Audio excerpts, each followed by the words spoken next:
Ma, next week na pala ako mag-enroll. Lalakarin ko muna yung guarantee letter ni Papa. Ay, Joanne, ikaw na kaya mag-asikaso ng letter na yun, ha? Gustuhin ko man, Ma. Hindi po kasi ako nakakaintindi ng English, eh. Ako na, Ma. May mga pinipirmahan kasi sa guarantee letter, tsaka may mga instructions doon. Baka nalito lang si ate. Madali naman po talaga kung ako po yung pupunta kasi may priority lane naman para sa mga PWD. Kaso sabi nga ni Lizelle, baka dito lang po ako.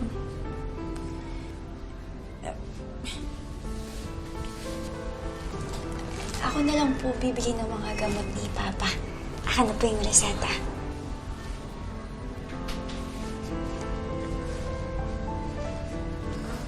Hindi ko na yata kaya. Kailangan natin dalhin si Sarah sa ospital. Meron na rin siyang tuberculosis. Tapos may schizophrenia pa. Kakabayad ko na sa oxygen tank. Isang tayo kukuha ng pera para sabay natin silang mapagamot. Ay, no.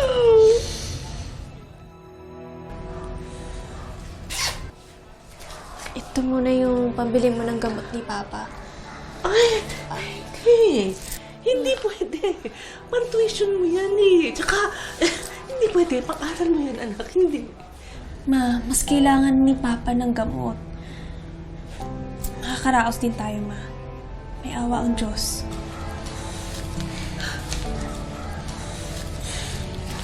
Ito, ate.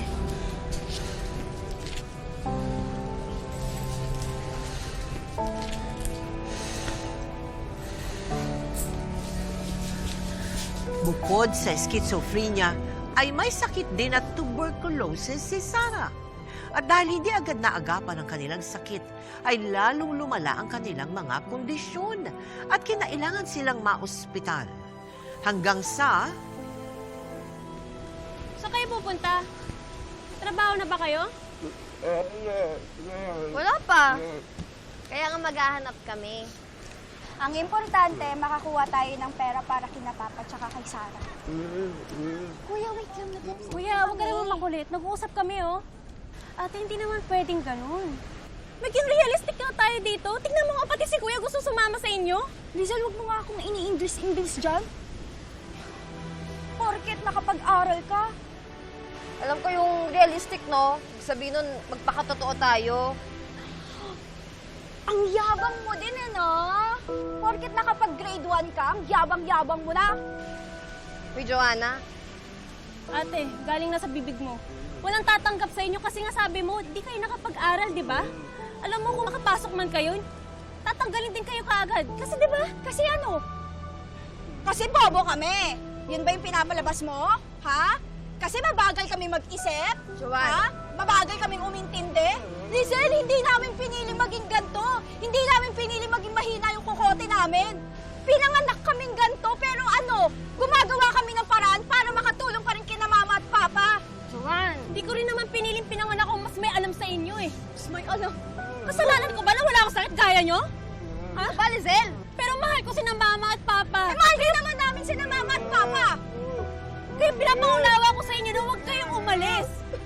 Kasi pwede kayo mapahamak dahil limitado lang yung alam nyo. Oh, hindi lumabas din sa bibig mo. Limitado lang yun. Tama na, tama na. Bobo ka, Yung bibig mo, Joanna. Lizelle! Ikaw nga sa away na yan! Laki lang kasi away yan! Wala may problema hindi! Hindi ako ganyan. Huwag ka na nagsalita pa.